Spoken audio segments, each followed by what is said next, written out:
You're listening to the We Are Libertarians Podcast Network. Find all of our shows at wearelibertarians.com. You're listening to the We Are Libertarians Network. Learn more at wearelibertarians.com.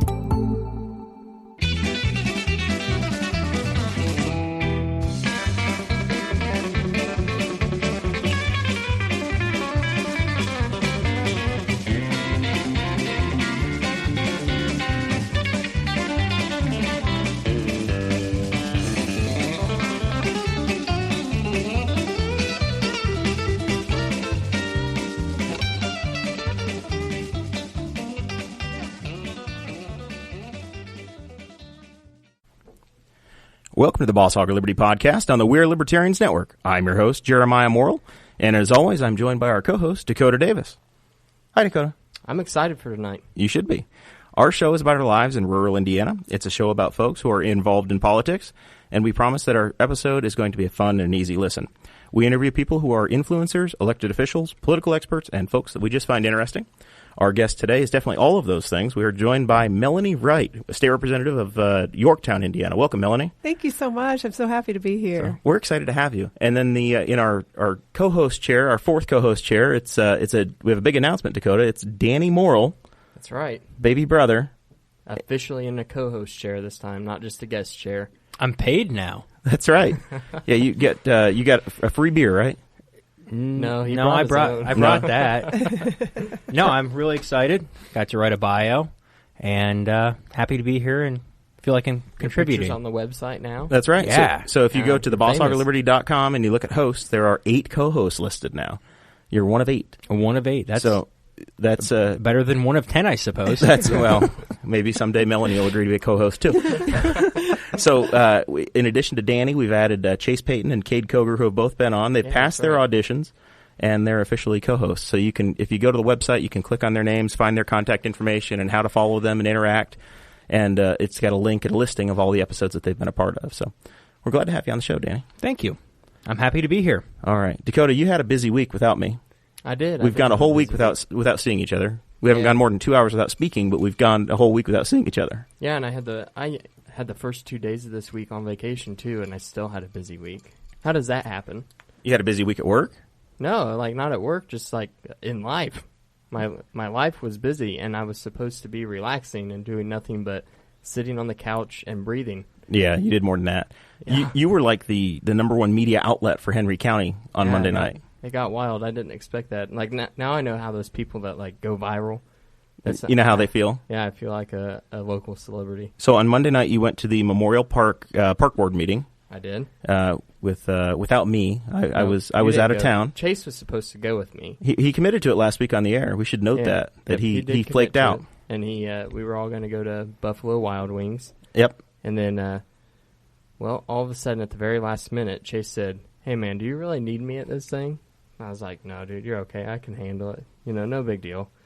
So it was just me. I covered the Memorial Park Board meeting of them trying to move the Doughboy statue. This was whenever they had the public comment, the floor open for public comment. And I'm almost convinced that there's never been a park board meeting that has been so well attended. It was pretty solid. You probably had 30 people in the crowd? Yeah, about 30 people, all over the age of 55. Except for you. Except for me. And Travis Wyke of the Courier Budweiser. Times, of the Brisket Gazette. I always have to think Budweiser to think Wyke. That's the way he introduces himself. Our local newspaper reporter, before he's a newspaper reporter, he said it's Travis Wyke, W-E-I-K, like Budweiser. I'm like, what? How is that even close? But he goes by that. That or Oppenheimer. Those are either way. The political climate's a little bit too shaky to say Oppenheimer. To use that one. Yeah. So you covered the meeting, and what was the result of it? What happened? Oh man, it got pretty crazy. If you like the videos on our YouTube channel, it's also on the Facebook page, Sheridan Citizens of Henry County. Other people have shared it. It's gotten 10,000 views, and the meeting got a little bit wild. And like I said, the audience was all over 55. And you definitely got the Facebook audience said you need to do something about your sound, so you made an investment immediately. Yeah, they did it, and everybody kept telling me to turn it up. Like, I can't turn up the volume from my end. That's not how it works. Just turn the voices up. I'll come to your house and turn up your phone in a minute, sir. So I immediately got on Amazon, was trying to find boom mics that hooked onto iPhones. Have them drone dropped in. Yeah. We're gonna go ahead. I'm gonna get a boom mic, and now I'm going to have Chase with me whenever I do these things. And it turns out boom mics for iPhones are extremely expensive. We're going to have to get lapel mics for everybody at a public meeting that we cover and ask them all to speak into them. Yeah. If we cover the State House, we're going to need about 100. At least. Yeah.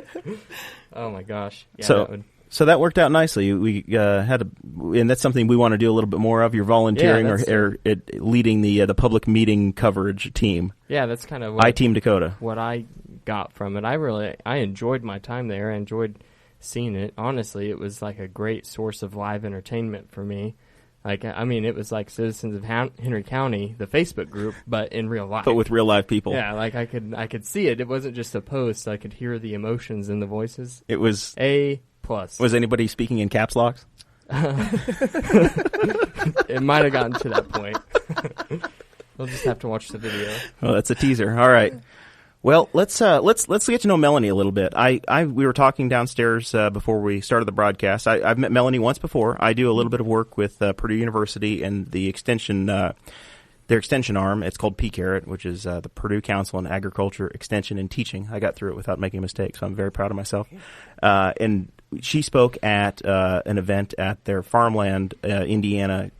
I guess it's a research campus. Mm-hmm. And we met there and kind of talked and got to know you. You've been in the General Assembly, I guess, is this you're finishing your second term, or you're starting you're in your fourth year, right? Right. I start my fourth year on January the 3rd, right in the middle of my second term. Mm-hmm. Awesome. And so you guys are just about ready to get really busy. Yep, absolutely. So the way Indiana works, we have listeners that are all over. We have a lot of folks that are local, and we have a lot of folks that are outside of Indiana as well. So you guys are a citizen legislature. That's correct. And you just had a budget session last time, right, which is your long session, and now you're going to go into a short one where you meet for about 30. Is it 30 days of meeting days or 30? It's a month long. How does this one work? We do 10 weeks, and rumor has it we might go a little bit shorter than that. Usually it's right around St. Patrick's Day. Okay. So the ending date for sure has to be March 14th this year, but it might be a little bit earlier. Gotcha. So with that, you have you basically have to. It's an interesting thing. You got. I wasn't going to go here about it. Sure, I will. You have to basically have a very flexible job to be able to do this, or have or an employer that's working with you, or be a business owner or something. Right. Because you're in session 4 or 5 days a week, right? Right. For that period of time. Yeah. So I teach at Daleville Community Schools, and my superintendent, Mr. Paul Garrison, has always been very supportive, as has the school board. And so I just take an unpaid leave of absence, and then I have a retired teacher who comes in and subs for me at the elementary, so she does my K through 5 load for general music. And then I have a former student who comes in and subs for me at the high school, and she does the dance class and the 8th grade general music class, and then they keep her on to finish up a half-day sub. They use her in the resource room. That's our special needs That's awesome. Yeah. I actually didn't know that you were still a teacher. On the show notes it said the path from teacher to legislator, because, most of the time, a teacher is a full-time job, right? Mm-hmm. So I thought that you had to have moved on from that. Mm-hmm. But whenever I went and got my hair cut by Clay Morgan, the fourth chair usually, of MVP Barbershop on State Road 3. He was like, Melanie's still a teacher, right? And I was like, oh, is she? Like, I had no idea. But that's really cool that you are able to retain that position and still be a legislator. We just had our big concert on Tuesday night. It went very well. Good attendance? Oh, packed house, yeah. Very cool. Yeah. So then, and right after session, I'll just go right back to that. Usually I go back for a week or two, and then we have spring break, and then I go back and finish the year. Awesome. So you've been serving. You've gone through 2 cycles now, I guess. Mm-hmm. What brought you in? Were you serving in a town board or something before? Or is this your first elected office? No. So I have a master's degree in curriculum instruction, and then I also have a principal's license, which I haven't kept current on because I went into politics. Speaking of that, anyway, it's kind of baffling to me when I think about it. But so. where were we going with that? So, I guess what got you to run for state representative? Oh, okay. So I just started noticing everything that was changing in education, like especially with No Child Left Behind that came in around 2001 to 2002. Our first piece of federal legislation that impacted our local school corporations.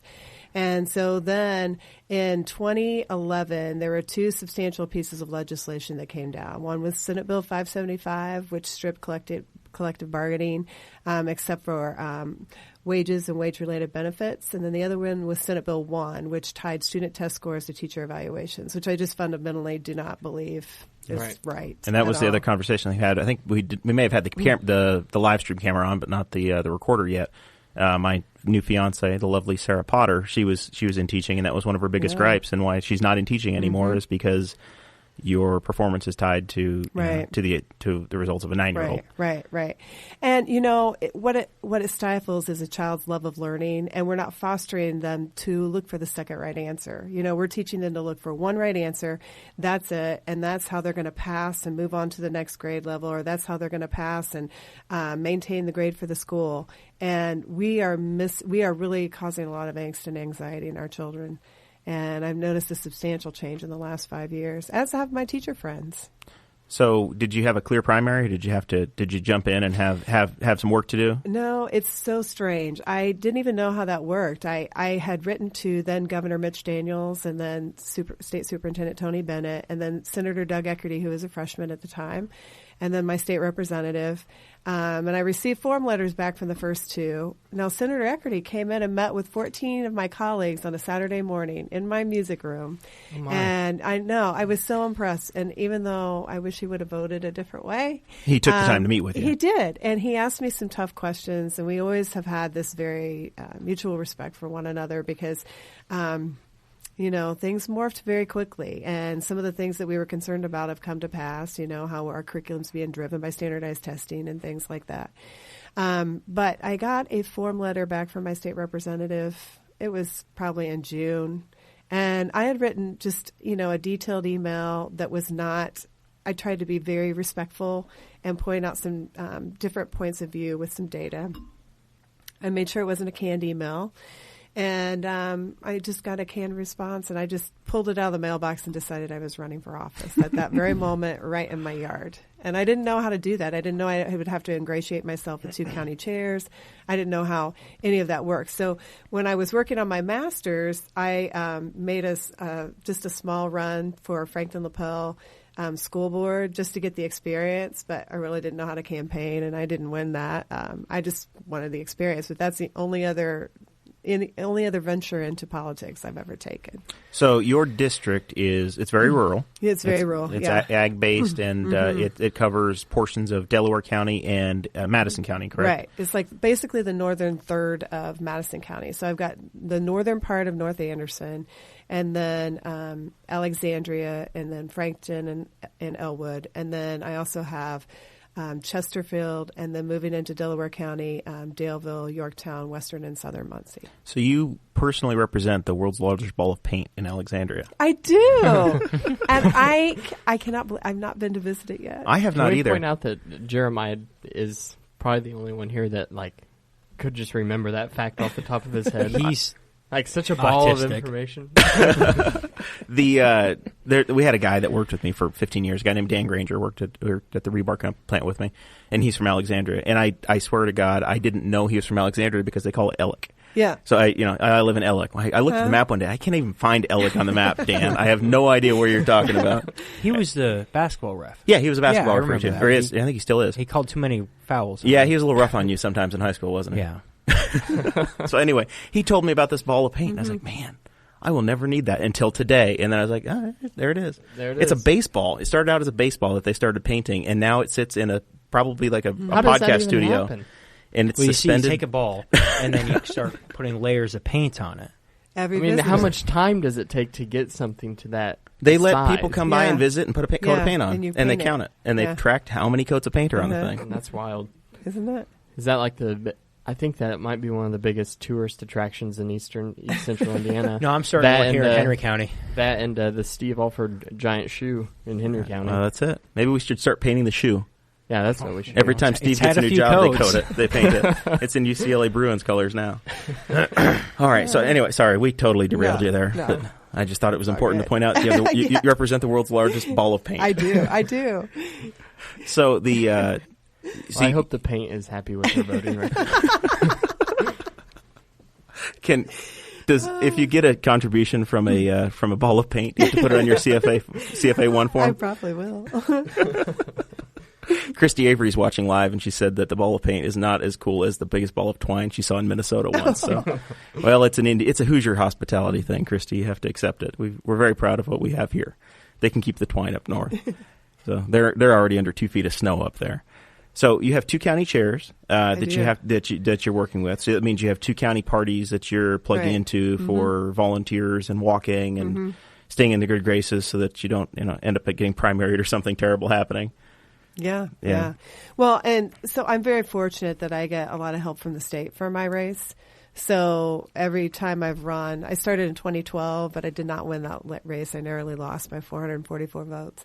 But every time they've provided a campaign chairman or a campaign manager. Okay. So I have a local chairman and then a campaign manager who's just a young guy who comes in and runs everything.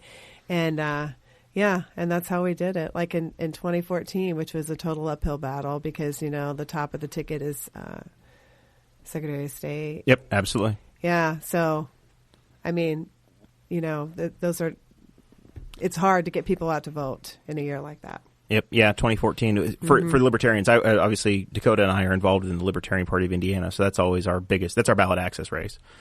So we have to have ballot access for Libertarians as a minimum. We need 2% in the Secretary of State's race, and then to be considered a major party, we need 10%. So if we ever get to 10%, then we don't have we go to a primary. We make the primary ballots, and we would have primaries instead of conventions at that point. Okay. That's the way it's set up. I just learned something new. There you go. Yeah. So, but this will be where I plug get rid of straight ticket voting, because it would be amazing for everybody. Yeah. Straight ticket Yeah. voting is the death of us sometimes.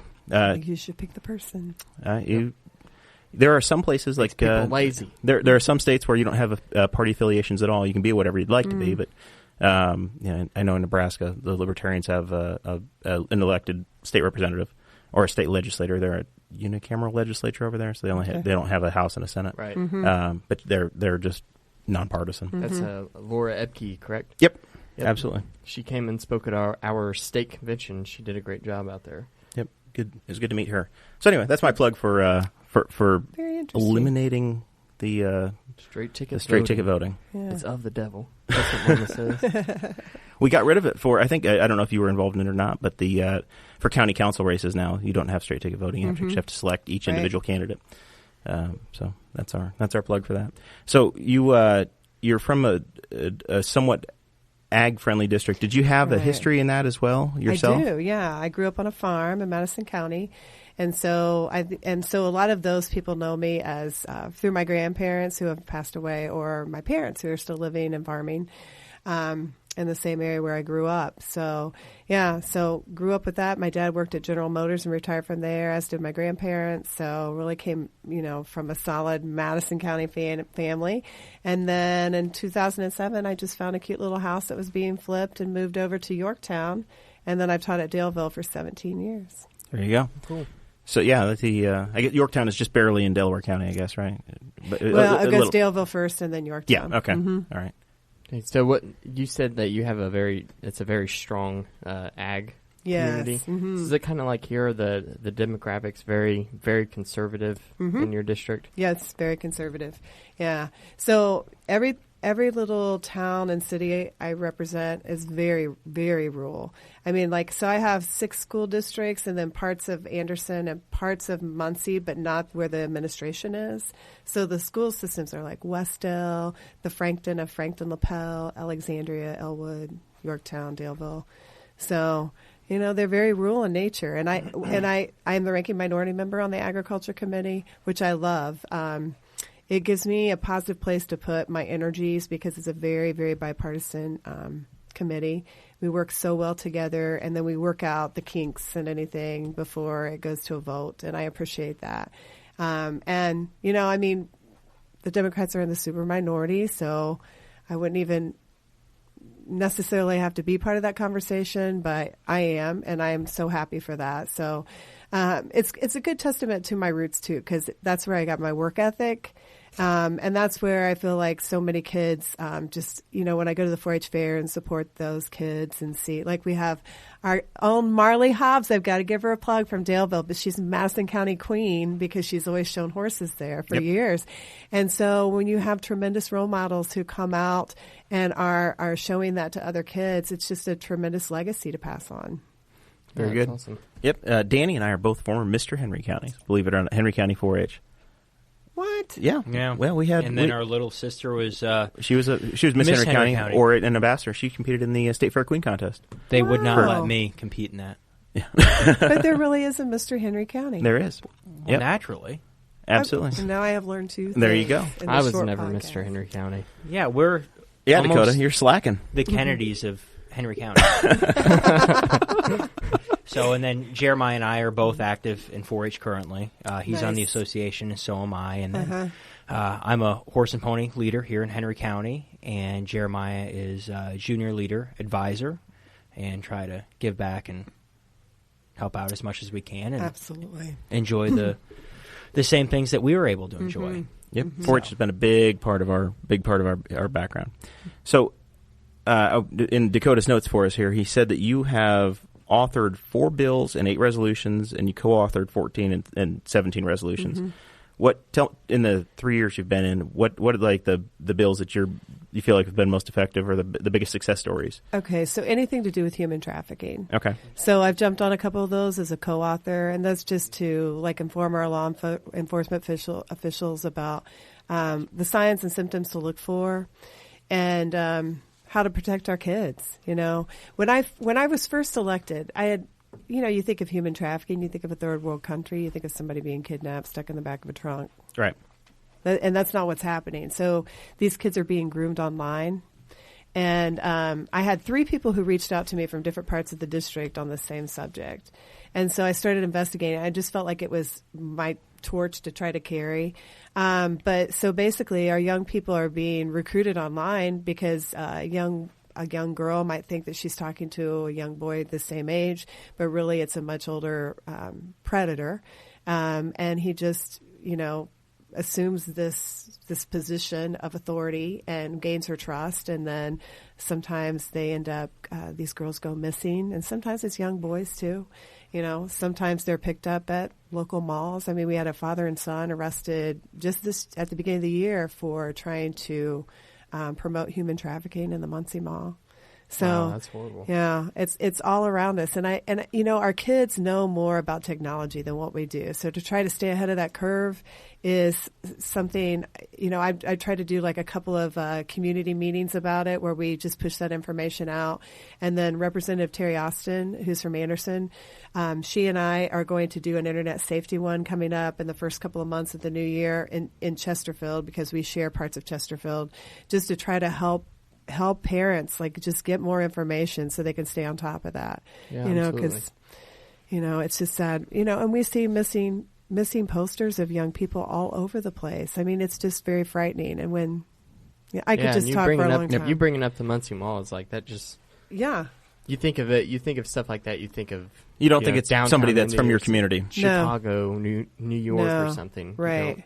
You don't think 30 minutes away from where you live. Like that's wild. Right. So the work you've done, is it in penalties, or is it in funds for law enforcement? What type of action have you been able to take? So this year we're trying to promote a stiffer penalty for purchasers of underage sex. But in the past, when I first got in, Randy Truitt, who was a representative up near the West Lafayette area, had promoted trying to get information into the hands of law enforcement officials so they would know what to look for. Because, a lot of times, they might be picking up a 14-year-old for prostitution, but not knowing, okay, why are we seeing this? Why is she in this position? And so that was a very helpful first step. And then I do a lot of work with Judge Kim Dowling from Delaware County, because she was seeing a lot of this come into her courtroom. And then she started asking those questions. What's going on here? And so then she's gone to these national conferences to bring back information to the local legislators, just to have us go, in baby steps to trying to explain what is happening and then trying to wrap ourselves around the youth. And what really happens is the kids who are in foster care, who maybe never get adopted, those kids are so vulnerable because they might fall out of the system and kind of disappear for a while and come back. And a lot of times they end up becoming sucked into this life because people who are traffickers are trained to give you what you need. So, like, if you're interested in nice clothes or having your hair done or your nails done, they're going to step in and provide that. Or in some cases, they'll reach out and hook you, basically. Yeah, provide an education. But they also train you to recruit. And so that's why you can't keep them in a juvenile facility along with others, young people, because they're trained to recruit. And you have to really back them up psychologically from that, especially if they've come from nothing. It seems to them like it's a win-win to them when they're in it. But of course, we all know our brains are not fully developed until we're 25 for a female and sometimes a little older for a male. Sorry, guys. I'm getting closer. I'll be 32 this year, maybe next year, right? You're over the curve. I think it's 27 for guys. You've got all you're going to have, Daniel Paul. That's disappointing. Dakota, you've still got some. Got some hope. I've got some development. Yeah. So far in what you've been able to accomplish and what you're doing, what are you most proud of? What are you passionate about? Obviously, it seems like you're passionate about what you're just speaking about. And So I've got to say the number one thing that I am most proud of in the 3 years I've been in is the constituent work. And I know people would just kind of poo-poo that and say, well, what about the stuff that goes on down in Indy?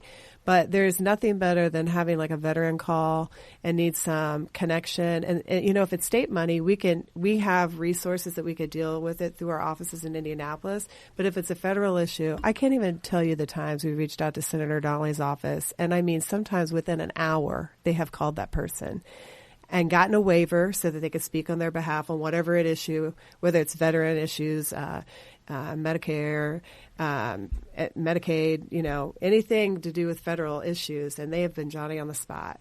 So, and then just to be able to go around the district, and I get to go visit all these places. I mean, some of them are not in my district. Like I got to go visit the prison that we have over in Pendleton. I would have never gotten that opportunity just to walk in and say, hey, I'd like a tour. I got to visit people's farms, ride in their combines. I mean, I rode with Kay Whitehead. I've ridden with Dave Howell, and he showed me how all the GPS systems work on the combine, which my dad refuses to use. And got to go into small businesses and ask questions and take tours. And those are the best things because, number one, the informal conversations help me to really know how to vote. And I really know the district well, and I want people to know, oh, yeah, well, let's just call Melanie. Like today, I'm not kidding. At 4:15 today, I got a call from a guy who's helping me out in Indy, and he was like, hey, one of your constituents called. They said that, the Payless store out in Applewood is having this pickup service, where you call in. Like the click list thing. Yeah, click list. And that there aren't any handicap parking spots left. So I thought, okay, well, I'll just picked up the phone and called the manager, and I was like, hey, we have this concern. And she was like, well, we did take 2 out, but we're going to relocate those, but there are still handicap accessible parking spaces by both entrances. And then we got to call that constituent back within 30 minutes. So it's stuff like that I love to be able to do that stuff because I think it's important because people want their voice to be heard. I didn't think my voice was being heard. Right. I mean, that's why we elect someone like you into a position is so you can be our voice and voice our concerns and thoughts. Is there anything that you've thought, well, geez, this is kind of a punch in the mouth or a surprise that being in this political realm is different than what you expected, or you thought, well, damn, this is not what I wanted? Well, yeah, as a matter of fact, sometimes like when it comes to education issues, I think we're really good at listening to the people in the larger lobby groups who have an opinion, especially like on how Indianapolis should be dealt with or Gary. But our rural schools, think about our rural schools. Why do people love our rural schools? Because they're based on relationships. They're based on, a lot of times a parent can say, small student to teacher ratio. Right. Before my concert on Tuesday night, I had a parent text me, hey, what time do the kids need to be there? And I texted right back, relationship. And it seems small, but it's really important to parents. So I know a lot of times parents will bring the kids to Daleville Elementary, and they do that because they know us and they trust us with their children. And so I think that's so incredibly important. So I think when we go to fix these large city education issues, which are there, because if you look at it, your education system is a microcosm of where you live. You know, you're going to have about the same poverty rate, crime rate, and things like that. But in the rural schools, we're actually causing problems by trying to fix what we're doing in these larger cities. I almost think that we need to have maybe a separate solution for rural schools or second-class city schools. So do you think it's a deal where if the state was less involved in the funding process, or is it better for you to make the decision at the state level, to turn it to the federal level, or to say, hey, school boards, go ahead and handle it? And then if you fail, like what happened, I know we can talk about Muncie in a minute, but and there's Muncie Central and the issues they have. But if if the school boards fail or it doesn't work, then maybe the state gets involved. I'm a huge proponent of local control, because I think that's why you elect the school board members, and that's why they hire the superintendent. They like that person's vision, they keep that person on, or they let he or she go because of the vision.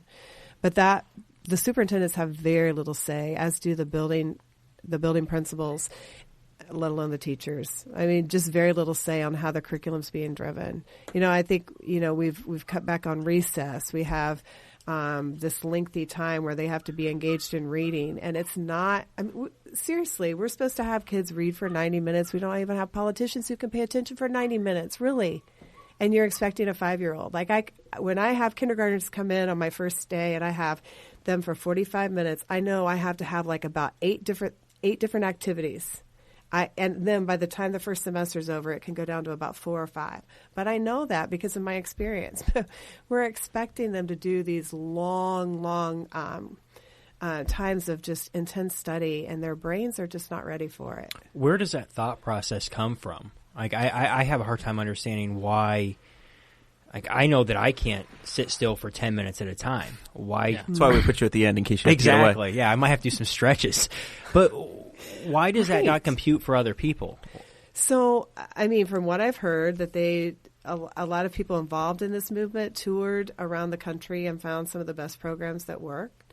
And they said they didn't go by how they felt. They went by data and what it was showing. But I think if you would check into just any school system who has a success and see what those successes are, I don't think it would be the same thing that we're coming up with down in Indianapolis. Now, I'm also not saying that everything we're doing is wrong. I'm just saying that that's the one area where we have a reform movement, and then we have the traditional movement, but we're not looking for anything to compromise. And I think if those two pillars would meet in the middle a little bit, that we would find an answer that was better for kids. Because right now I think we're more beholden to testing companies than we are to our children.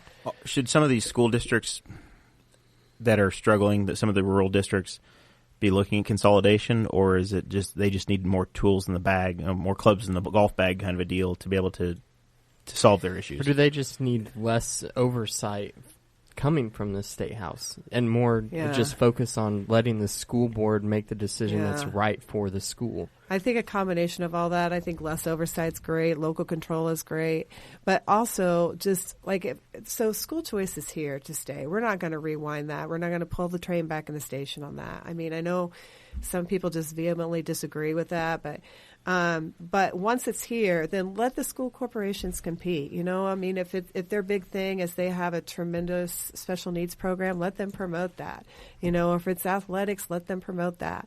But right now, we're so prescribed on what we have to do that we all end up looking the same, and we're just picked because of our geographic location.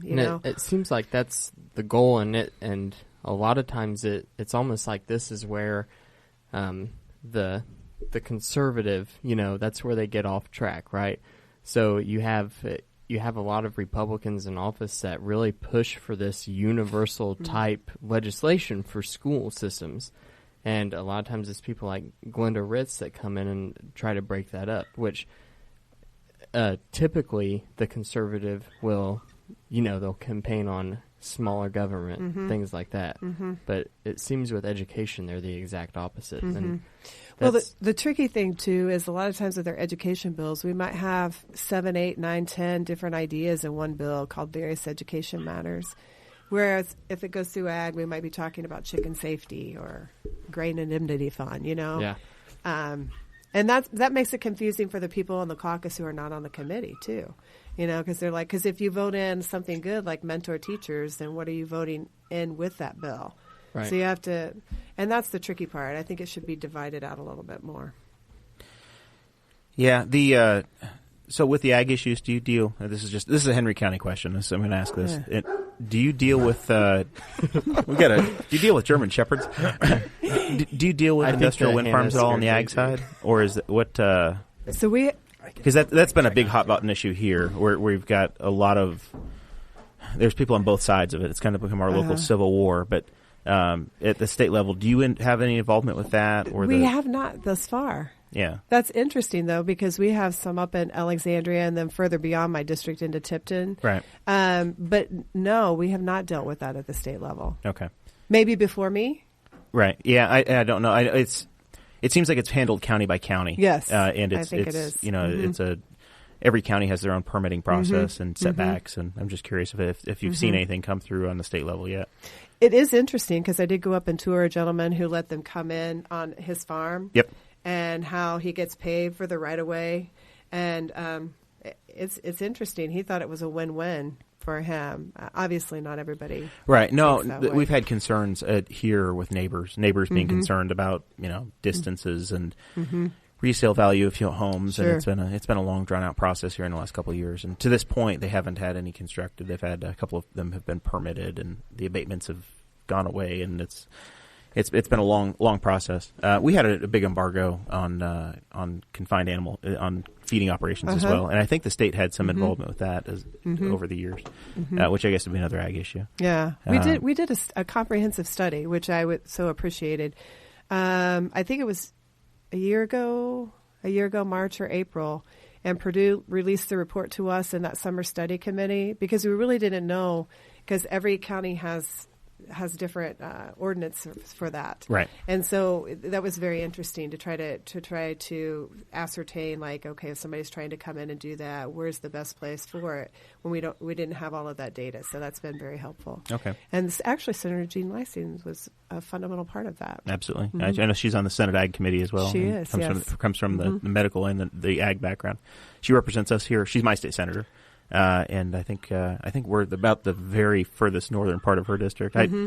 She covers so much ground visiting people because she's in Henry County all the time, but she lives south of Greensburg. It's an hour and a half to get here, so it's a when you guys get to draw districts again, it's I know. mercy for some of you. I know. She and I talk about that because I think we both share that it's so important to be out in the district and be seen.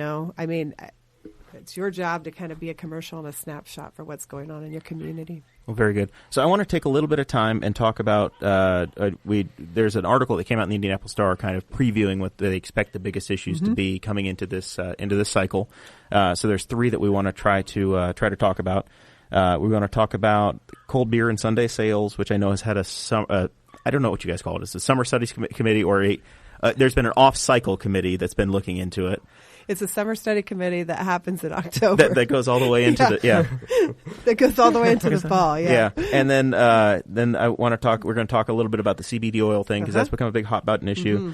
And then I think concealed carry got agreed to go to a summer study committee. So I want to kind of spend a little bit of time on that as well. But on this, I guess the alcohol thing, there's almost two different sides or two different issues. There's Sunday sales, and then there's also cold beer temperature. So what? Help us understand where that's at in the process. If you're expecting a bill, if you even know at this point what's going to come at you, or do you find out when bills are filed?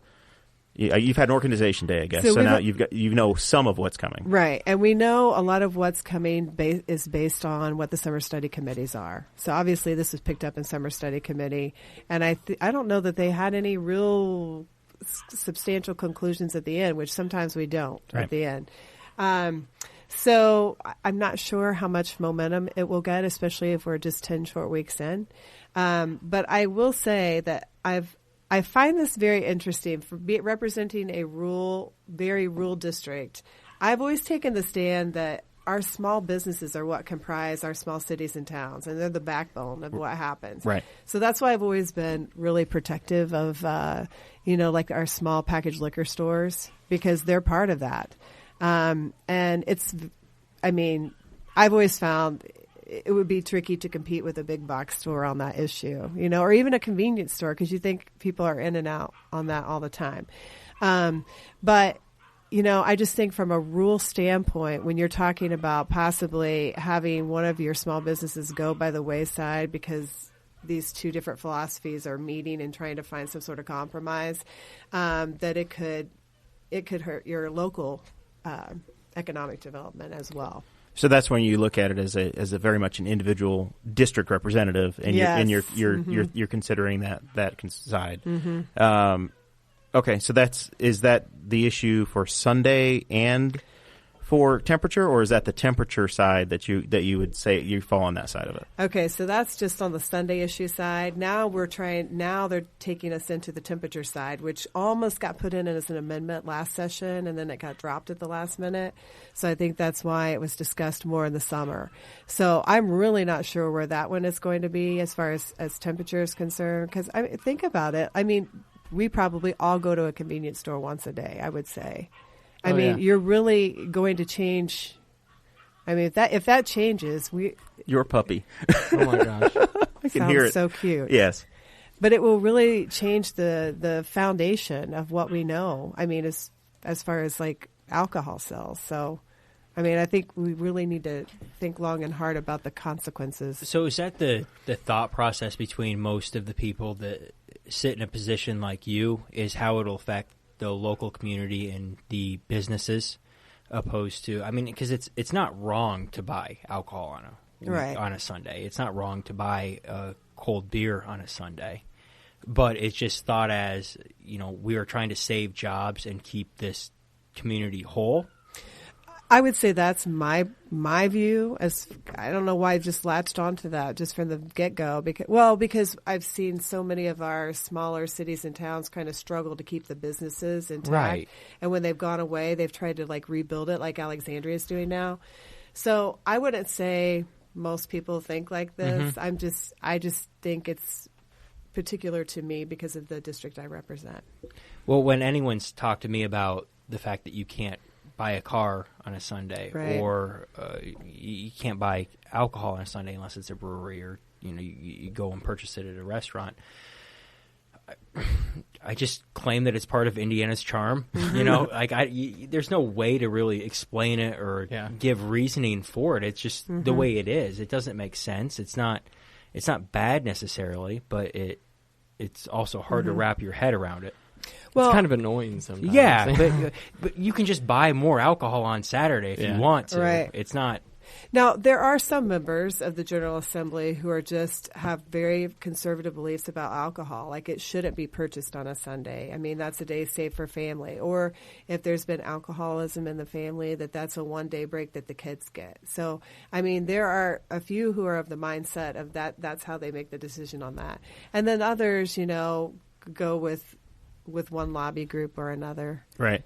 From our side, I mean, obviously we all tend to lean pretty libertarian on our side. So it's, if a business wants to make the decision to be open on a Sunday, it's a product that's legal 6 days a week. Why are we going to prohibit that? And then I was Rex Bell's campaign manager. He was our candidate for governor last time. Sure. So in the Evansville debate, he had the line that, you could have a guy that's selling beer in his store that's warm on a January day. His furnace goes out, and all of a sudden he's breaking the law when his furnace breaks, and it's 35 degrees in the store, and he's selling cold beer. So it's, I don't know. It just seems also the line, anything that's legal on a Saturday should be legal on a Sunday. That's true. Was what he said. That's true. I don't know. It's frustrating for looking from the outside, and I know that the way that it's set up, a lot of these businesses are designed, and you have licenses, or you've had to invest into that business model. So I think that's a portion of what some of the representatives have been cognizant of, is that you have small business owners that this is their livelihood. Right. And a lot of those small business owners say that if Sunday sales and cold beer sales were to happen, then it would make their very costly alcohol and liquor licenses to just be useless. Like it wouldn't matter at that point is the thought process behind it. And I can see that side. I just don't necessarily agree with it.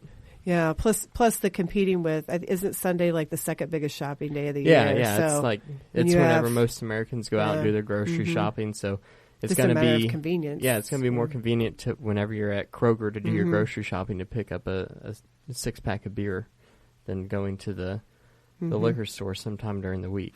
Did you know before last year that the reason that a grocery store can sell spirits is because they have a pharmacy? I did. I learned that since I've been down in Indianapolis. Once Marsh sold their stuff, that's I think that when everybody it became put on everybody's radar. But the way we have it set up in Indiana is that a pharmacy can sell alcohol. So when Marsh sold their pharmacy business before they sold the grocery stores, they sold it to CVS, and then they immediately had a fire sale, and everybody went out and bought cheap liquor. Yeah, I had no idea that was even a thing.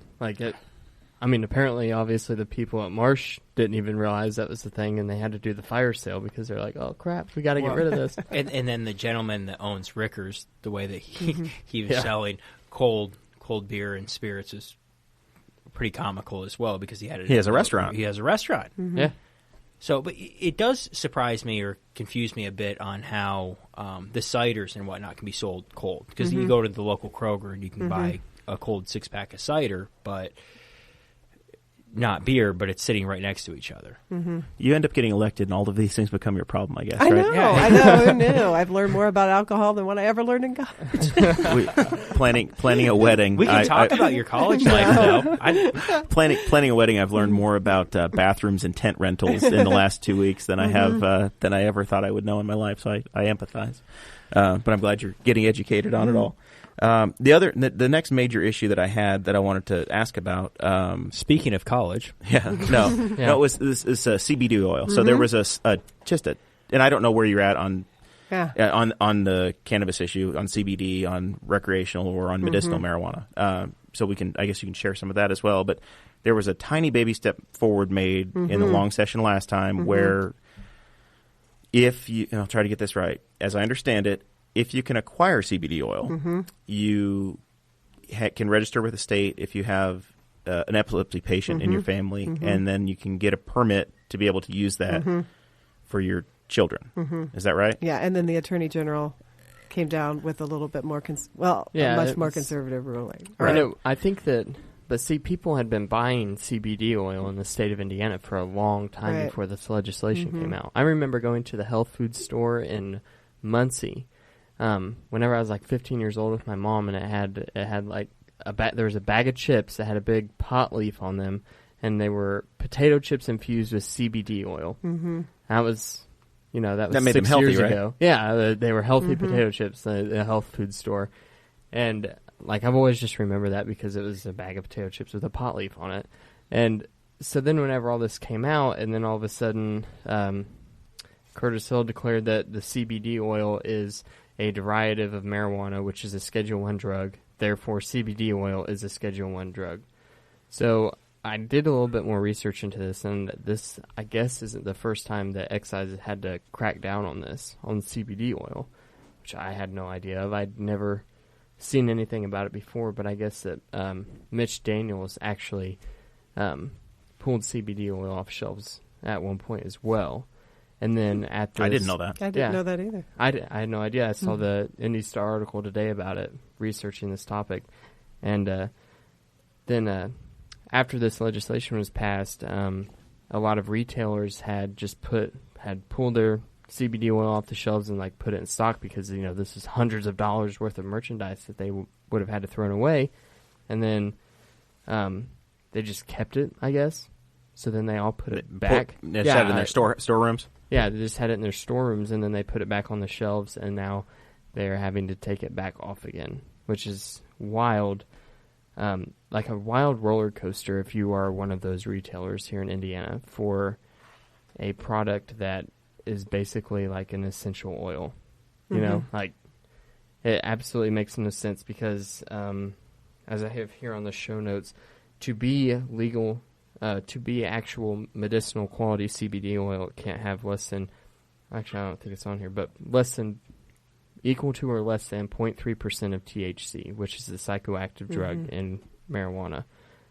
So, I mean, it just seems crazy to me. So I was on that summer study committee as well because they would move it to the ag committee.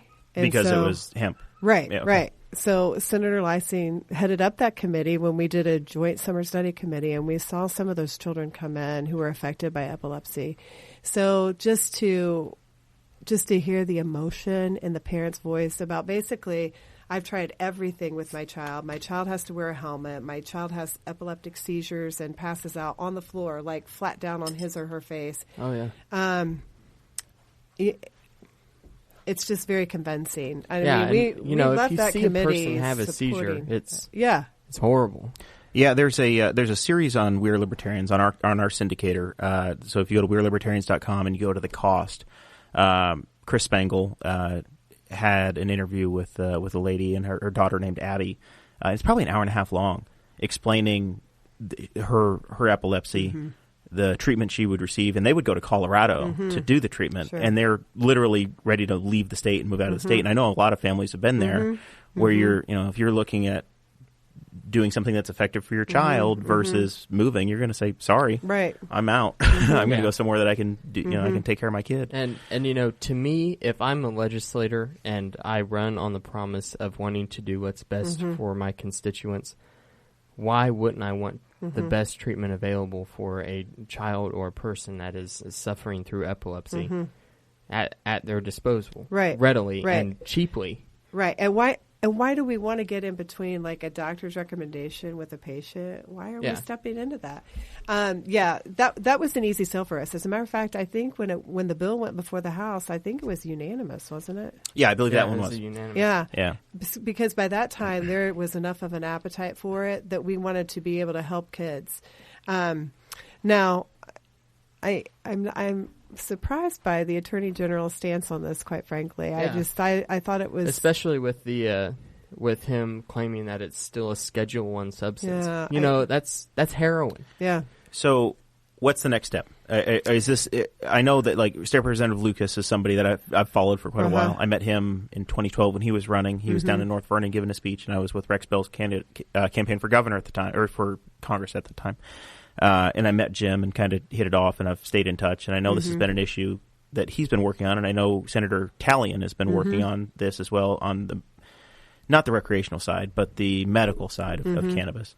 Is this all going to get wrapped in together, or is there going to be an adjustment where we say, no, this is, we specifically say that CBD oil is unregulated, or is it going to be up to a certain value and you have to register with the state? What's the solution you're expecting? Yeah, I don't think we're going to wrap medical marijuana into that at all. I think we're going to keep that a very separate issue, but I do think the legislature will have to sort that out, because there's a clear discrepancy between what we thought we passed and then how it's being interpreted. So, yes, I definitely look for us to be sorting that out immediately. Okay. So is it looked at as being something on a state level, as just being a slippery slope, you think, where they don't know where to cut hard lines versus like a gray area, and they're worried about getting it started? Right. Well, I'm sure that on top of the opioid issue, and I'm sure they're like, okay, are we going to start enabling that? Like, where's the line there? But for CBD oil, that's an easy line for me. I mean, it's it's very clear we're not. We're not doing anything wrong. No, we're not. And we have a lot of people who believe in essential oils and believe in like holistic medicine and things like that. Go to any church and you'll find a group of ladies sitting there that sell it. Or men. Yeah. Whatever. Yeah. Well, I mean, in my experience with my mother and two grandmothers, they sell essential oils. They're dealers, essential oil dealers. They're essential oil dealers. In the fourth row of the Baptist church. Yeah. Yeah, but I don't think they'll ever cross those two at all. Is it ever comical to just look back and see what it is that is being discussed and just think of it seems so clear and cut or juvenile, but we're making such a pissing match over it that it seems like it's just common sense, not it doesn't need to be as drawn out and discussed as much as it is. How do you manage that on a personal level and not just screaming? Make my head spin. Just out of curiosity, because I have very low patience. Yeah. So sometimes I just have to vent to some people who I'm close with just to say, really, what just happened? Yeah. What just happened there? Especially with the whole religious freedom thing, my first session. What just happened? What did I get myself into, you helped, well, not you. You were not a part of it. But the legislature helped found the first Church of Cannabis over that. So, which is now back in the news again which is this week. Bill Levin finds his news very easily. My wife, Audrey, whenever she was at the University of Indianapolis, actually went to the Church of Cannabis one time. And she said it was a wild ride. Like, they went in there, and Bill Levin is called the Grand Poobah. That's episode 1. That story is on episode 1 of the Boss Hog of Liberty podcast. Is it episode 1? I believe it is. The very first one. You can go back and listen to that one. Very early on. Yeah. Seems a long time ago. Been a lot of 35 episodes in. So you are listening to the Boss Hog of Liberty podcast on the We're Libertarians Network. It's Jeremiah Morrell and Dakota Davis. Danny Morrell's our newly minted co-host over there. And State Representative Melanie Wright is with us as well, and we're discussing the upcoming General Assembly. And we've talked about I'd like to point out how good of a job Danny's doing. He's amazing. He's doing a great job. His first time as a host. I've he's barely been hitting on her. Your girlfriend's in the other room, sir. She's keeping the puppy occupied. She was trying to. The German Shepherd scared her off. You got a good defense dog. Yeah. So, what do you think so far? Do you enjoy this? Are you comfortable? I do. Because I have, I always am a helper. You know, I just want to help people. So this just gives me just a big territory to do that in. And that's, sure. I love that. So I love to be able to go just to every function I can. And I've really tried to change the message. You know, we get to send out so many flyers each session, you know, about what the new laws are, what community meetings we are having. But really tried to switch the message to, if you have something you want me to attend, here's the contact information. I really try to connect with people on my regular Facebook page so that they can just message me. I've put my cell phone number out on my literature before. It's never been abused. So that's the thing where I get to meet all these exciting people, and they feel just as strongly as what I just at one time felt about education, and now it's expanded so much more. But They have their own issues, and the least I can do is take the time to listen to them as I wanted to be. Yeah, Aaron Dickin is watching right now, and I love Aaron. He said that Melanie is a great representative and told us to be nice to you. Yeah, Danny. Well, you know, Aaron's fine, but he just needs more hair. So, from your standpoint, you come from an educational background. Mm-hmm. Is there anything that you're like real fired up about, and you want to try to make some more changes on a state level? Yes, like as far as education? Yeah. So I have requested that we do a study that looks at how, since we've implemented property tax caps, which we've never really, I mean, I'm not saying right or wrong, I'm just saying we've not really studied that since it's been part of our law, and how that and the complexity formula on the complexity index on the school funding formula, which is it's the part of the index that accounts for poverty, and we tweaked it a couple of years ago because some of the wealthier schools were not getting as much per student as what some of the less wealthier schools were, so they tried to tweak it. But when you tweak that, you're still, I mean, you still have unequal poverty in different parts of the state. Yeah, you're not doing as much as what they thought it would. Right. And then the school choice with the kids being able to move. Because in a small school system, if let's say a kid has $5,000 attached to them. Right, $2,500 a semester. All right, you have 7 kids walk out of your small rural school at Christmas time. That's a teacher. Yeah, that's a teacher's contract. They're half a teacher's contract. Yeah, I've always thought that might not affect rural community schools as negatively as that. I've always thought that because, I mean, I graduated from Tri-High, so 80 people in my graduating class, and that was the largest class they'd ever seen. Mm-hmm. So during my junior and senior year, we saw a large influx of people coming from Newcastle schools because of what we talked about earlier with the student and teacher ratio. Mm-hmm. I always thought that would hurt bigger schools and benefit our smaller community schools. I mean, hurting a school is still hurting a school, but right. I mean, Daleville's benefiting, and we're a small school, but it's at the expense of Anderson, and I know. I was talking to Clay Morgan, one of our co-hosts, yesterday in his barbershop, and his kids are now going to Blue River Valley. He lives in the Newcastle School District, and Blue River sends a school bus to one of the local grocery stores to pick up kids every day that leave the Newcastle district and they go up to Blue River. Which is just amazing to me. You've got that competition going on, but it's you've got enough students going that it's worth their time to send a bus down every day. And Indiana has had this longer than what the conversation really blew up with Betsy DeVoe. Right. So here's what I had heard. So after I lost the 2012 election, I couldn't sleep, so I would just incessantly research at I night. slept really good after I lost in 2012. Not me. I was just like, what could I have done better? And so I found that they tried to come in and work with Congress and the United States Senate. And when they weren't making any headway, they started focusing on the state general assemblies. And so that's why you'll see a lot of very similar legislation, especially when it comes to education reform, right to work, and things like that, that simultaneously hit different state legislatures. Yeah. And we were just ripe for the picking at that time. Yeah, I was in the electricians union whenever right to work first happened. So that was like a big deal. I can really. That was like, that was like the sky is falling moment for construction unions, especially with prevailing wage and things. And it also enabled, like, for our union, if you hadn't paid your dues in so many months, you weren't a member anymore, right? We don't protect you anymore. And what people don't realize is that right to work got rid of that. So you can still be a union member and still get all the protections of the union, but you don't pay any of the dues and become part of the collective. You get the benefit without the expense. Yeah.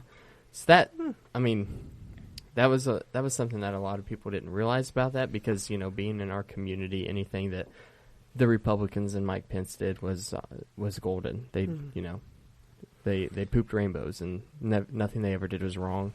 So it was hard to, like, bring that to light. So what was tricky in teaching is people would inch up this salary schedule, and basically it would be just enough to cover the insurance increase that inevitably came. We were told about it in November, and it would hit in January. So, yeah. So it was like, it just canceled each other out, but you were still kind of moving up the ladder.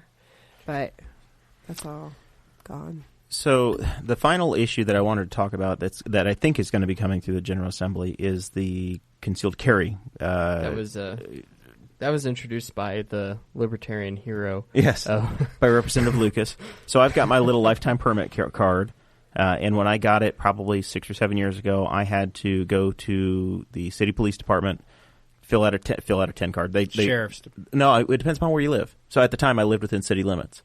So I went to the sheriff's department and said, Jeremiah, you can't be here. You have to go to the city police department. So I actually visited both. But the police department... You're extra qualified then. Yeah, I am. No, they just said, you really don't want to hang out here, sir. You can leave now. So they took a 10 card from me, and I filled out an application, sent it to the state police, and I got my lifetime carry permit. So I paid $135 to get my constitutional right to carry my gun. So this bill, as I understand it, would be, hey, we're just going to issue them, or you don't need it at all. We're going to eliminate this licensing requirement. Yeah. The flip side of that is, and I had a preliminary conversation about this with Danny this week. Well, and I'm very pro Second Amendment, but right. We actually differ on this a right. fair amount. I'm more on the left side of things. You think we should have the process. You think we should have this, continue to keep what we have. Or have training, which we don't have any training right now. Yeah, so if you want to, you can have a gun. You just all you have to do is be able to suck air, and you're good. And not have a felony. Yeah, years and years, it was part of your schooling, even through the public schooling, that you would have shooting sports, and you would at least understand the processes on how to load, handle, and fire a firearm. Exactly. Most of all, not just loading and firing, but the respect that comes with carrying a lot of what would go through like a hunter education course, right? And that was just through the school system, which was great. I understand how that's separated, and it's probably really hard to introduce that again into our school system. For me, it's very hard to just say, okay, you don't have a felony, you have a pulse, you get to carry a gun. Now, I do believe that you should have the right to own one in your household, but just to say you can kind of willy-nilly have it in your car, have it on your person, but have no Yeah, but does the process that we have now with a concealed carry permit, it doesn't really differ from the process that you go through whenever you go and purchase a gun, which I think is Representative Lucas's entire point here, is that whenever you go and you buy a firearm. So I went out and bought a Ruger LCP this year, a little small handgun that I can carry in my back pocket. Nobody knows I have it, right? So I go and I buy this firearm. I have to go through the background check process, right? Which is what? You have to fill out the big form.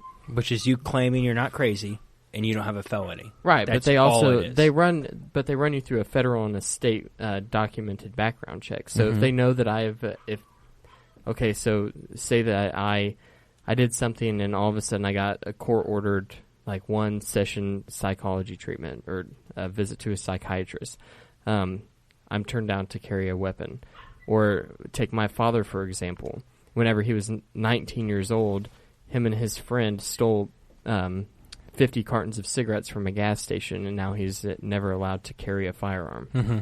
So, I mean, you can't buy the firearm, and basically whenever you go and you get your concealed carry, you're paying a bunch of money to get a card and for them to run a background check and take your fingerprints. What's the difference there? There is nothing. There is no difference. I could see the tension, and I could see the resistance. It would make more sense to me if there was more to getting a concealed carry permit. But we just don't have that. We don't have the education. We don't have the training requirements or anything like that. It's literally the background check, and they take your fingerprints. So we've debated this. I want to hear from Melanie, I guess, a little bit on it, and if you think there are changes coming at all. If this has got any chance of going anywhere, or if it's just everybody having an opinion, but it's going to be status quo. Yeah, I think it's going to be that because it's so controversial. It's a short session. I don't think. No, I think that this came out of just wanting to look at the issue more, and then it got studied in the summer, and I just don't think it's going to have any legs on it. I really don't. Right. Okay. It's interesting, being in a rural district where a lot of times kids go out and hunt with their dads. I mean, it's all over Facebook this fall. I mean, I had a second grader who said, yeah, my dad and I just went out deer hunting. So, to be able to look at it from that point of view, that scope just makes it, okay, these are people who hunt and they maybe target shoot on Thanksgiving, Yeah. It's not the same with every district, obviously. And, right. And that's what makes it such a volatile. Especially in a state like Indiana. Yes. These Midwestern states where it's so rural, and then we have places like Indianapolis. And then we're attached to Gary. Yeah. Right. It's so hard to paint with the same brush. Right.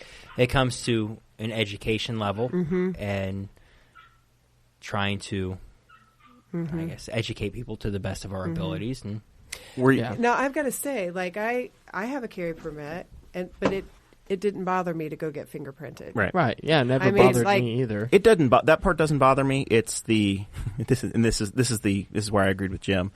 It's the licensing of a right and paying money to have a right that you have, which he's very vocal about. Right, and that was the he definitely got some hay out of the licensing of the media. Is where I'm a media person now apparently, so I would have to pay pay a fee to the state and go through a background process and be approved by the state police or somebody to be able to have a podcast, and it's the same logical application as I think what has a number of people frustrated about having to have a But then on the flip side, your podcast isn't going to kill someone with the movement of your finger. I hope not. Right? So, but I mean, I can see it. I see it from both sides, definitely. For me, anytime I go out to the bar, I carry a gun with me. That's just our culture in the place that we live in Newcastle and Henry County. Everybody's got a gun, right? Everybody goes out hunting. Like I went out into the woods for the first time with my dad to hunt whenever I was 6 years old. Like that's part of my culture. That's how I was raised. But I can definitely understand the flip side from places like Gary, Indianapolis, which for the 7th year in a row broke records for the murder rate. like I understand the hesitation on this concealed carry reform, and I definitely understand it, but I can see it from both sides. Well, and I think, what an interesting perspective I have. So I have 20 different elementary classes. I have to teach them all how to hide for an intruder, as do the other specials teachers, as do their regular general education teacher. So, but does this? But and I know that's kind of tracing on it, right? No, yeah, I understand that, and sometimes that all gets thrown together, right? And the lack of mental health resources gets thrown on top of that, the opioid crisis, and then that's when we have trouble like picking all of this stuff apart. That I think is the biggest thing whenever we talk about gun control. We talk about the guns, right? We talk about the tool, but we don't talk about whenever you lay the graphs on top of each other of violent crime acts versus whenever we started cutting funding for mental institutions, right? Because it's a direct correlation. Okay, whenever you put it on a graph, you can literally see it. Whenever the funding goes down, the violent crime numbers go up. We replaced our mental hospital in Newcastle with the GEO prison. Oh, really? Yeah, the site of the state prison that's the GEO prison is our former mental hospital. So that's the way that we've shifted in public policy, and I was a child when it was a mental hospital. Dakota was not even awake or alert at that point. Nope. But I was there. Yeah, Danny. We used to be a cut through back from where we grew up. We used to drive through there. It was the way to 3. Cut off the entire. When they put a prison there, all of a sudden you've got a lot less county roads you can drive through. But yeah, that's the mental health thing. I will agree completely that we've, I don't know how we got there or when it happened. If it was during Evan Bayh's time or Frank O'Bannon's time or where. You named two Democrats there. Well, they were governor. I don't understand. It's been a while. It's unfair. But that's the era that changed, at least in my memory. When I first became aware, Evan Bayh was governor of Indiana, so I've got a memory from him to now. I definitely don't remember Evan Bayh being governor of Indiana. Well, you're 21. Congratulations again. So, I don't know.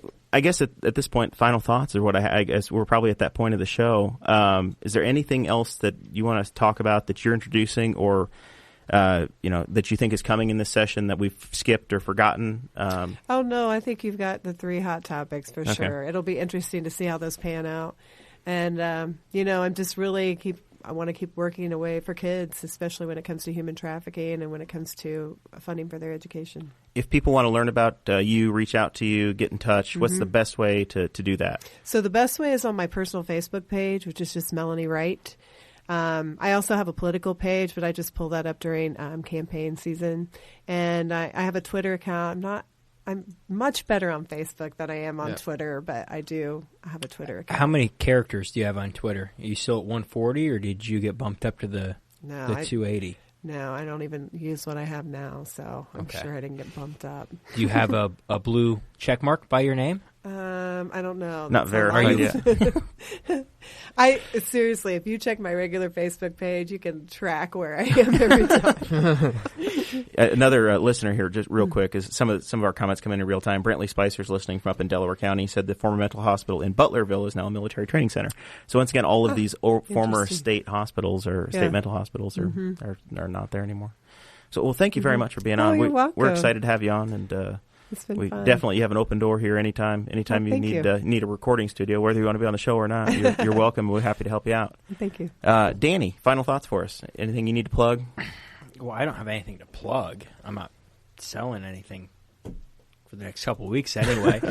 No, it was cool getting to know you, Melanie. I hope you have a great Christmas and New Year. I appreciate your service. I know that it's a lot to probably stomach and deal with on a daily basis beyond what any of us at the table know, and it's very much appreciated. And even though we probably won't always agree upon our thoughts and beliefs, it's still wonderful to have people like you in a place of leadership and somewhat power. So I thoroughly appreciate it. Besides that, final thoughts is Merry Christmas and Happy New Year. I hope everyone enjoys their family.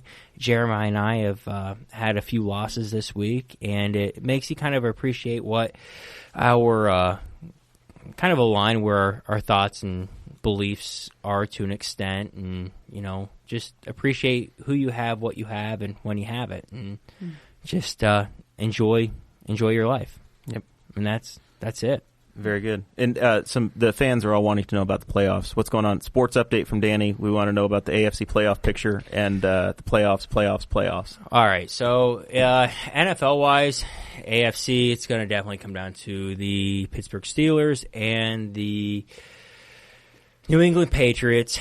New England seems to have something in the rule book that always allows them to win against all odds, which is interesting. NFC playoff news, the 49ers are way out of it. That's not going to come back. What do the Colts have? Donnie Morrell is desperately hoping that the Colts win this week. Donnie Morrell and I have something you will never have, and that's a tattoo of the family crest. Yeah. One. No, I've said I will get that if Dakota gets the sponsors. I think that the Bills might get a playoff. Yeah, playoff first time since 2000. The Colts just need to bury their head in the sand and continue to do what they're doing and lead the first half and fall asleep in the second half and make no adjustments. I actually watched part of a Colts game a few weeks ago, back when they were in New York. And it was snowing so in Buffalo? Bad. Yeah, that was like actual entertainment. That's the first time I've ever watched a football game and thought, hey, I'll watch this. This is kind of neat. It was a circus show. It was hilarious. Whenever Pat McAfee did his review of, like, his voiceover of when Adam Vinatieri was kicking? Yeah. And he lost $500,000 because he missed that kick in overtime. Are you serious? Yep. This was right before they. This is whenever 3.4% of that would have gone to the state of Indiana. That $500,000. The whole state lost on that. We lost all the income tax. Thanks a lot, Pagano. Yeah. Another reason why he should be fired. But I mean, that's not up to us. Yeah, but watching them. This was the kick whenever he took them into overtime. He tied the game. The extra point, the world's craziest 43-yard extra point. Yeah, and they were kicking the snow out of the way, and the Colts used all their timeouts to kick the snow. The refs were throwing all of the staff off of the field because they were out. And they wouldn't let the water boys kick slide it off. Yeah, and he like that ball went out like 10 yards away from the actual field goal. And if anyone, like that was pure luck. That was not by design. That was just, that's a knuckleball. Close your eyes, kick the ball. That's exactly what he wanted. Well, thanks on the sports desk, Daniel. I am working on a curling update for the U.S. Olympic team. We do need a preview before South Korea hosts the Olympics in February. We're probably gonna have to have you work on every week during the Olympics. That's my plan. Be there? Yeah, what's that? Will the North Koreans be there? Man, that's going to be a hot button I bet thing. they're pretty good at curling. We're having the Olympics 150 miles away from the most controversial dictator on the planet right now. So that'll be fun. Interesting. I'm not going. I refuse to go. Dakota, what do you got for us? All right. I just want to say really quick, whenever I went to the Memorial Park Board meeting, all of the city and county officials had just found out about Brad Catcher and the Newcastle City Police Chief's passing. Really sad situation. Anybody that watches Boss Hog of Liberty knows that I've gone to the city council meetings a few times. I've heard Brad talk at those. Was always seemed like a really genuine guy, somebody who really cared about the people, not just the police work. He seemed like a really good guy. I speak for all Boss Hog of Liberty whenever I say that he will be missed, and we really are going to send our thoughts and prayers out to him and his family. Yep. Yeah, it's definitely been a rough year for the Newcastle Police Department. We had an officer that was shot this year, and thankfully Brandy's doing well. And then the passing. Brandy's somebody we need to have on the show. I'd love to have Brandy on at some point. No, Danny after says she gives me my ride along. That's right. And then obviously this is just a devastating week for the city. Just rough. And then Danny talked about it earlier. A pastor that was very, very important to us and around the basketball organization Danny played for, and I did film work for the Eastside Golden Eagles. Mark Judy lost his battle with ALS this week, and there's a really nice featured story that I think Annette Smith had in the Greenfield paper today. I didn't know him, but that was a great article. Yeah, check that out if you can. That's my little plug this week. Really appreciate everybody listening. Appreciate Melanie joining us. Merry Christmas, everybody. This is the last episode before Christmas. Also, watch your podcast feeds on the We Are Libertarians Network. 2 weeks ago, we recorded an episode in here on "You Can't Outrun the Fork" with with Brett Bittner. Episode 11 should be coming out. By the time this comes out, episode 11 should be out. One of our new co-hosts, Kade. All these Ks. C's and K's. Oh, God, phonics worked for me. It worked the great. K makes the K sound. So Kade Koger will be on that. Check it out. I try to do a nice thing and plug a guy, and you just ridicule me at the end of the show. You may not get your Christmas present from me. Merry Christmas, everybody. We'll see you. We'll see you next week. We have Lane Siekman is scheduled to be on. He's running for Congress in the 6th District, so we look forward to hearing from Lane. Thank you for listening to the We're Libertarians Network. Get our other shows at We'reLibertarians.com.